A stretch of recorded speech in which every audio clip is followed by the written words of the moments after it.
Olha, se tinha um jogo que poderia mostrar se o Corinthians ainda está vivo na temporada, era esse contra o Cruzeiro. E quer saber, dentro de tudo que a gente vem acompanhando do time, da bagunça, da falta de padrão e principalmente da queda de intensidade, o que se viu nessa última partida foi um respiro. Não tô dizendo que virou um timaço que tá pronto para brigar por título, mas pela primeira vez em muito tempo o Corinthians foi competitivo do início ao fim. E isso, pelo que o torcedor viu recentemente, já é muita coisa. Era jogo em casa diante da Fiel, mas o adversário era simplesmente o líder do campeonato, embalado, entrosado, com peças que se completam em campo e um banco de reservas que entra e mantém o nível. O Cruzeiro não é líder à toa. É time pronto, jogando no automático, sabendo o que fazer com e sem a bola. E mesmo assim o Corinthians bateu de frente com postura, com disciplina tática e, o mais importante, com vontade. Aquela vontade que a torcida cobra, aquela energia que o técnico tanto pediu publicamente depois da vergonha no Clássico. E olha só, ela apareceu. É claro que o Corinthians não dominou o jogo. Longe disso. O Cruzeiro teve mais posse, finalizou mais, chegou mais vezes perto do gol. Mas a gente sabe que estatística nem sempre conta a história completa. Porque defensivamente o Corinthians foi firme. Mesmo com todas as dificuldades, conseguiu neutralizar os principais pontos fortes do Cruzeiro, inclusive o Caio Jorge, que é um dos nomes mais perigosos do ataque deles. Ele teve uma finalização perigosa, é verdade, mas no geral foi bem marcado. Os zagueiros do Corinthians, que vêm sendo muito criticados, com razão de gase de passagem, conseguiram jogar bem. O sistema defensivo encaixou. E isso tem dedo do treinador. Dorival foi muito criticado nas últimas semanas. E com justiça. O time não apresentava nada, nem ofensivamente nem defensivamente. A sensação era de um elenco largado, sem plano de jogo, sem resposta emocional. Só que dessa vez ele conseguiu mexer com os caras. E não foi só na conversa, não. Foi na escalação, nas escolhas, na intensidade que ele exigiu. A cobrança deu certo. E a resposta, por mais que tenha vindo no empate, foi animadora. Para quem vinha acompanhando o Corinthians desde a chegada do Dorival, era nítido que ele ainda não tinha conseguido encaixar o time. Comparando com o trabalho anterior, o do Ramon Dias, que apesar de tudo conseguiu tirar leite de pedra, principalmente no fim do ano passado, o atual treinador parecia patinando. Mas se tem algo que precisa ser reconhecido é que defensivamente o time melhorou. A memória recente engana às vezes. A gente lembra das vitórias contra rivais, das arrancadas, mas esquece que o time do Ramon tomava gol todo jogo. Era sempre um sofrimento lá atrás. Já agora, com Dorival, essa consistência começou a aparecer. Claro que os erros individuais ainda estão aí. Félix Torres, André Ramalho, Gustavo Henrique, todos esses já deixaram a torcida maluca em outros jogos. Mas o sistema como um todo está mais ajustado. E num jogo contra o ataque mais eficiente do campeonato, que vinha de goleadas em sequência, segurar o 0 no placar já é uma vitória à parte. Até porque o Cruzeiro tem média de 2 gols por partida, passou o trator em cima do Grêmio, do Juventude, e mesmo assim saiu sem marcar contra o Timão. Isso precisa ser valorizado. E olha que o Dorival nem teve todos os nomes à disposição. Sem Ranieri, que é o primeiro homem de marcação, ele optou por colocar o Charles ao lado de Martins, Bidon e Garro. Foi uma aposta arriscada, mas que deu certo. O Charles, aliás, fez talvez sua melhor partida pelo Corinthians. Não é craque, tá longe disso. Mas correu, mordeu, fechou espaço.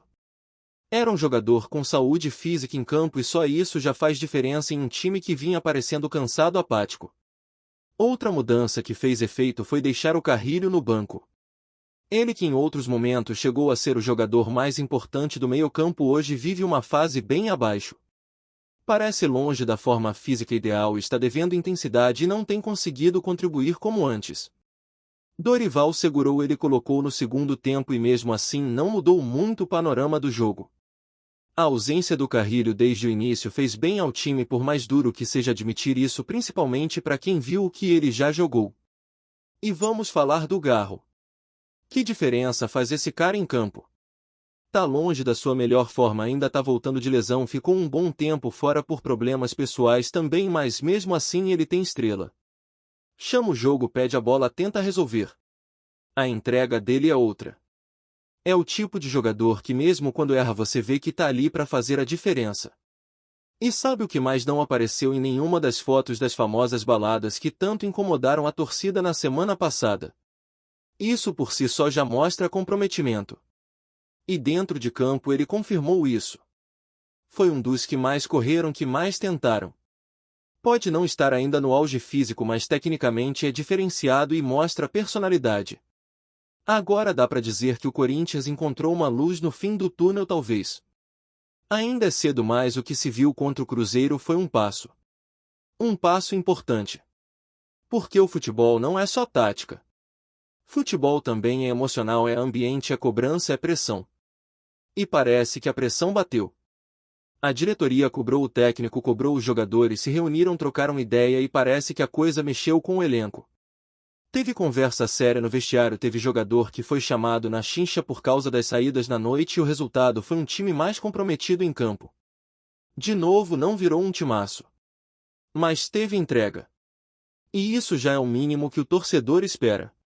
O Dorival inclusive bateu muito na tecla do trio ofensivo. Memphis, Garro e Yuri Alberto. Ele disse mais de uma vez que ainda não conseguiu usar os três juntos, que esse é o trunfo ofensivo do time, mas que por lesões, suspensões e problemas físicos nunca pôde escalar todos ao mesmo tempo. E ele tem um ponto. Porque quando esses três jogaram juntos, mesmo que por poucos minutos, o rendimento ofensivo foi bem melhor. Só que sempre falta um. E dessa vez, por exemplo, o Yuri estava fora. Então o Dorival teve que inventar. Na falta de centroavante, ele foi de Thales Magno no lugar do Romero. E por incrível que pareça, deu resultado. O Thales não é craque, tá longe disso, mas pelo menos tem físico, tem perna, tem disposição. O Romero, quando joga com o Memphis, deixa o ataque lento, pesado, sem mobilidade. Já o Thales, mesmo errando tecnicamente em algumas jogadas, trouxe velocidade, abriu espaço e ajudou na marcação. É um cara jovem, ainda cru, mas que tem vontade. E isso pesa. O Memphis, aliás, foi outro que mostrou mais disposição. No primeiro tempo arriscou de falta, obrigou o goleiro a fazer grande defesa. No segundo tempo mandou uma bomba no ângulo que o Cássio buscou milagrosamente. Ele buscou o jogo, se mexeu mais, tentou resolver. É disso que o torcedor quer ver. Porque não adianta só o nome e o salário alto. O cara tem que aparecer, chamar a responsa. E nesse jogo ele foi bem mais participativo. Agora, se tem um jogador que surpreendeu positivamente, foi o Charles. Ninguém esperava muito dele, mas o cara correu demais. Marcou, voltou, fechou espaço, encurtou linha. E mesmo estando fisicamente limitado, ficou em campo até onde deu. Foi o símbolo de uma equipe mais ligada, mais disposta a competir. Não precisa dar chapéu, não precisa dar caneta. O básico bem feito já muda muita coisa. E o Charles fez o simples com intensidade. Foi importante. E detalhe, também não estava nas fotos das baladas, hein? O torcedor do Corinthians, acostumado a cobrar raça e comprometimento, viu algo diferente nesse jogo. Teve pressão, teve cobrança interna e parece que o elenco respondeu. O Dorival, que já estava no fio da navalha, conseguiu ganhar moral pelo que montou em campo. Pode ter errado antes, mas acertou agora. O sistema defensivo se portou bem, o meio de campo teve energia e o ataque, mesmo sem um 9 de referência, criou perigo. O resultado em si, um empate sem gols dentro de casa, pode parecer pouco olhando a tabela. Mas analisando o contexto, a diferença entre os elencos, o momento das equipes e a pressão em cima do Corinthians foi um bom sinal. Porque o Corinthians igualou o jogo no espírito. Brigou pela bola, dividiu, correu até o fim. Contra um adversário que vinha fazendo gols em todo mundo, isso não é pouco. E a escalação inicial fez diferença. O Dorival não inventou. Foi com o que tinha de melhor fisicamente. E acertou. Errou antes, sim. Mas nesse jogo foi bem. Sabia que não podia repetir os mesmos erros, que não dava mais para contar com gente que não estava entregando. E ele colocou quem estava mais inteiro. Isso já muda o jogo. Futebol não é videogame. Não é só colocar os nomes e esperar a mágica acontecer. Tem que levar em conta o físico, o mental, o extracampo. E tudo isso pesou. O Corinthians ainda está longe do ideal. Ainda precisa criar mais, finalizar melhor, ter mais repertório ofensivo. Mas essa entrega, essa competitividade é o primeiro passo. Sem isso não se constrói nada. E pela primeira vez em muito tempo a torcida saiu do estádio vendo alguma perspectiva. Não de título, mas de dignidade. Porque perder pode acontecer. Mas ser passivo, apático não dá. E agora a expectativa é pela volta do trio ofensivo. Se o Yuri voltar no fim de semana já muda o cenário. Mas o Garro levou o terceiro amarelo e tá suspenso. Então o Dorival ainda não vai ter os três juntos. Talvez só nos clássicos da Copa do Brasil. Até lá vai ter que seguir buscando soluções com o que tem. E o que tem hoje precisa entender que o Corinthians não pode mais ficar no meio da tabela. Precisa competir, precisa subir, precisa reencontrar sua identidade. Depois daquele jogo contra o Cruzeiro, a expectativa da fiel torcida foi parar nas alturas, mas ao mesmo tempo cheia de um certo receio. Porque todo mundo sabe que o Corinthians é um time que tem essa fama de ser uma montanha-russa, ora empolga, ora desaponta, e por mais que aquele empate tivesse soado como um avanço, a gente ainda não podia pintar o time como aquele novo Corinthians. A verdade é que para qualquer time que queira sonhar grande tem que manter esse nível, essa pegada, essa entrega por pelo menos uns 10 jogos seguidos. Aí sim a gente começa a acreditar. Até lá é melhor ser pé no chão. Logo depois do empate a diretoria foi ativa. Era hora de reforçar o elenco, de dar mais opções ao treinador e principalmente mostrar para o torcedor que o clube está trabalhando. Vários nomes começaram a circular nos bastidores, algumas negociações foram acertadas, outras esfriaram. E não é segredo que para quem quer brigar de verdade precisa de jogadores que tragam qualidade e ao mesmo tempo cheguem para competir por vaga. Aquele tipo de contratação que, independente do nome, muda a dinâmica da equipe. O Corinthians sabe disso e sabe que os erros do passado, aqueles negócios mal feitos, contratações de última hora, apostas que não vingaram, custaram caro. No meio de tudo isso, Dorival tentava montar um time mais equilibrado. Ele viu que apostar só no ataque não funcionava, que o meio-campo precisava ser mais sólido, que a defesa tinha que ser organizada. E deu para notar isso naquele jogo. A linha de 4 zagueiros com o trio de volantes mais protegido fazia a equipe respirar melhor. Era um Corinthians mais consciente, menos exposto. Mas mesmo assim, em alguns momentos dava para perceber as limitações técnicas. Não tem como esconder, o time é jovem, tem garotos que ainda estão se adaptando à pressão e isso custa caro na hora da decisão. A bola não circula com tanta velocidade, o passe é curto demais, a finalização não sai com qualidade. E num campeonato tão disputado isso pesa. Os jogos seguintes mostraram essa oscilação. Às vezes o Corinthians dava um passo para frente e parecia estar encontrando um padrão, uma identidade, e na partida seguinte voltava a mostrar aquela cara de time nervoso, sem alma. O torcedor ficava dividido. Uns achavam que o trabalho do Dorival finalmente ia engrenar, outros reclamavam que o treinador precisava de mais tempo e havia quem já pedisse a cabeça dele. Futebol é assim, né? Você ganha um jogo, é Deus. Perde, já virou Judas. Mas o que chamou a atenção mesmo foi a postura da equipe em alguns momentos decisivos. Contra adversários diretos o Corinthians conseguiu se segurar, conseguiu roubar pontos fora de casa que ninguém esperava. Não foram vitórias, mas empates que valem ouro. Porque num campeonato tão apertado cada pontinho faz diferença. O time começou a mostrar que mesmo sem brilhar sabe como sofrer, sabe como marcar, sabe como segurar a pressão.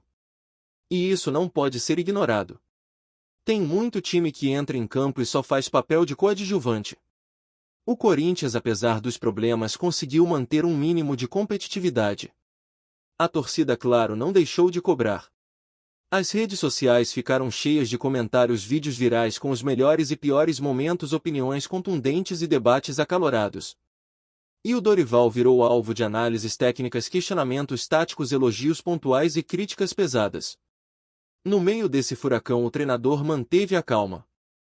Evitou dar declarações inflamadas, preferiu trabalhar em silêncio, conversar com os jogadores individualmente, buscar soluções internas. E isso também gerou um certo respeito dentro do grupo. Porque no fundo todo mundo quer um técnico que cobre, que exija, mas que também entenda as dificuldades e ajude a superar. A parte técnica passou a ser complementada pela parte psicológica. O Corinthians precisava reencontrar a confiança, aquela autoestima que tinha lá atrás nos tempos de Tite, quando o time jogava junto, brigava como um só e parecia invencível. O elenco, que havia sofrido com lesões e com a saída de alguns jogadores importantes, precisava se reerguer. E as conversas dentro do CT começaram a ser mais frequentes, mais focadas em construir uma mentalidade vencedora. Uma das grandes novidades foi a ascensão de alguns jovens que começaram a ganhar mais espaço. Jogadores que até então estavam na sombra foram chamados a assumir responsabilidades maiores. E eles não decepcionaram. Jogaram com garra, erraram claro, mas mostraram que podem ser uma solução para o futuro do clube. Isso anima a torcida porque dá um sinal de que o Corinthians não está apenas pensando no presente, mas também no amanhã. E essa construção é fundamental para não ficar refém de resultados imediatos. Mesmo com esses avanços, o time ainda sofria com oscilação nas partidas. Contra times menores que jogam fechados, o Corinthians tinha dificuldade para furar as linhas. A criação no meio-campo ainda era fraca, a bola não chegava com qualidade na área e as chances de gol eram poucas. Quando conseguia a finalização, raramente era eficiente. Isso gerava um descontentamento enorme entre a torcida, que via o time perder pontos preciosos por falta de eficiência. Os jogos que o Corinthians vencia eram suados, às vezes feios, mas as vitórias eram comemoradas como se fossem títulos. Por outro lado, quando enfrentava adversários maiores que propunham o jogo, o Corinthians conseguia jogar mais solto, com mais intensidade. Era como se a pressão de ser favorito tirasse o peso das costas dos jogadores. Nesses momentos, o time mostrava qualidade no passe, mais movimentação e até gol bonito. Mas esses lampejos ainda não eram suficientes para firmar uma sequência positiva. A irregularidade insistia em aparecer e minava a confiança do grupo. Além dos aspectos táticos e técnicos, as questões extracampo também pesavam. A diretoria tentava manter a calma, mas o clima no clube não era dos melhores. Havia tensão entre a comissão técnica e alguns setores da diretoria, e isso vazava para o ambiente de trabalho. Rumores de troca no comando do futebol, desentendimentos sobre contratações, cobranças por resultados rápidos. Tudo isso criava um ambiente pesado. E claro, o elenco sentia. Quando a estrutura não está alinhada, o reflexo aparece em campo. Apesar disso, o Corinthians seguia lutando para se manter na parte de cima da tabela. Não era fácil porque o campeonato estava extremamente competitivo. Qualquer vacilo custava caro. E o time precisava estar atento em todos os detalhes. Cada jogo virou uma batalha, uma guerra tática, onde a entrega física e mental fazia a diferença. E o Corinthians mostrou que mesmo com dificuldades pode ser um time chato de jogar contra. No meio dessa pressão toda, uma figura começou a se destacar: o goleiro Cássio. Apesar de críticas antigas, ele voltou a ser fundamental. Com defesas importantes, liderança dentro do campo e uma presença que inspira confiança, Cássio virou a voz da experiência para os mais jovens. Ele sabe que é um dos últimos baluartes daquele time que conquistou títulos nos últimos anos e que precisa passar isso adiante. A torcida reconheceu isso e voltou a dar força para o camisa 12, que também respondeu em campo. Outro ponto alto foi o trabalho da comissão técnica nas bolas paradas. Sabendo das dificuldades para criar jogadas no meio de campo, o time passou a investir em escanteios e faltas bem trabalhadas. E isso deu resultado. Alguns gols importantes vieram dessa forma e ajudaram a garantir pontos que na somatória do campeonato fazem toda a diferença. O Corinthians mostrou que não precisa só do talento, mas também da inteligência tática para buscar vitórias. No ataque, mesmo com os problemas já conhecidos, a chegada de alguns reforços trouxe esperança. Jogadores com mais experiência que já atuaram em grandes clubes foram incorporados ao elenco. E a expectativa era que eles ajudassem a dar mais segurança e qualidade. Alguns deles ainda estavam em adaptação, mas já mostravam sinais de que poderiam fazer a diferença. A torcida esperava que esses nomes não fossem apenas coadjuvantes, mas protagonistas em muitos jogos. Enquanto isso, o Dorival continuava a buscar soluções. Mexia no time, testava formações, apostava em diferentes jogadores, tentando encontrar a combinação ideal. E não foi fácil. Às vezes, uma mudança que parecia óbvia acabava dando errado e o time perdia pontos. Outras vezes, uma escalação inusitada trazia resultado. Isso é normal no futebol, mas a pressão aumentava porque o Corinthians não podia mais errar demais. O tempo para experimentos parecia estar acabando. A torcida, embora ainda dividida, mostrava sinais de paciência. Reconhecia que o time estava em construção, que o calendário era longo e que os resultados não viriam da noite para o dia.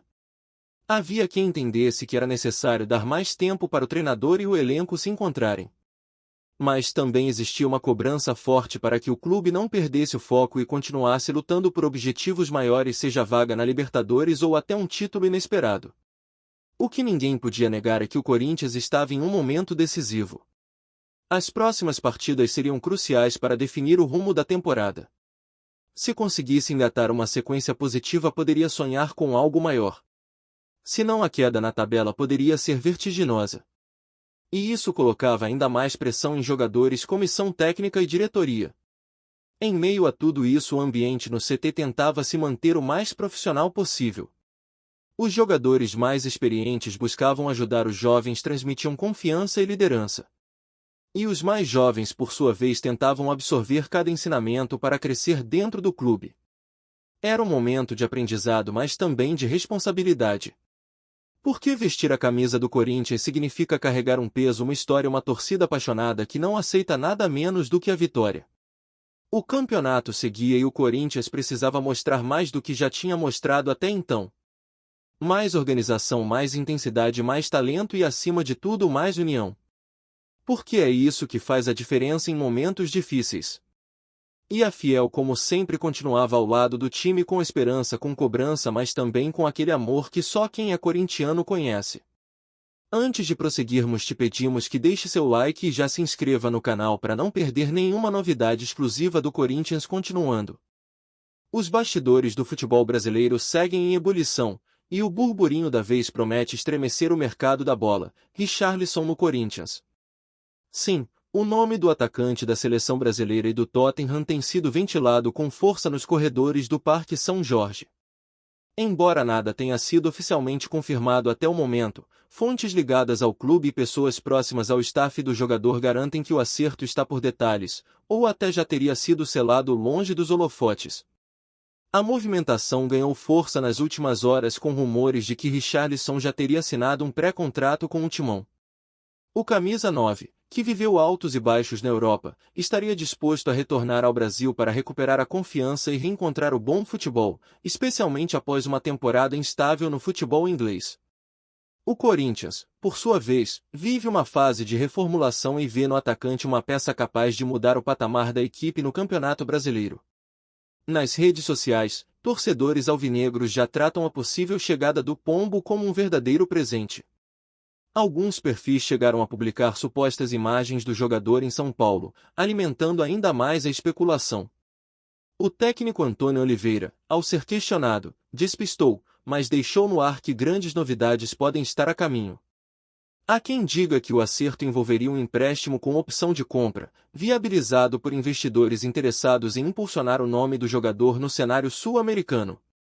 A proximidade da Copa do Mundo de 2026 também pesa. Voltar a ser protagonista em solo brasileiro pode recolocar Richarlison no radar do técnico da seleção. Até que o clube se pronuncie oficialmente, o torcedor corintiano se divide entre a descrença e a euforia. Mas, em tempos onde o impossível já não assusta mais ninguém no futebol, não custa sonhar. E se o pombo realmente estiver voando rumo ao timão? Apresentamos as últimas notícias do Corinthians diariamente. Inscreva-se no nosso canal e deixe o seu like para continuar recebendo informações exclusivas. Não se esqueça de compartilhar a sua opinião sobre essa notícia nos comentários, pois sua participação é crucial para o Corinthians. Até o próximo vídeo, fiel!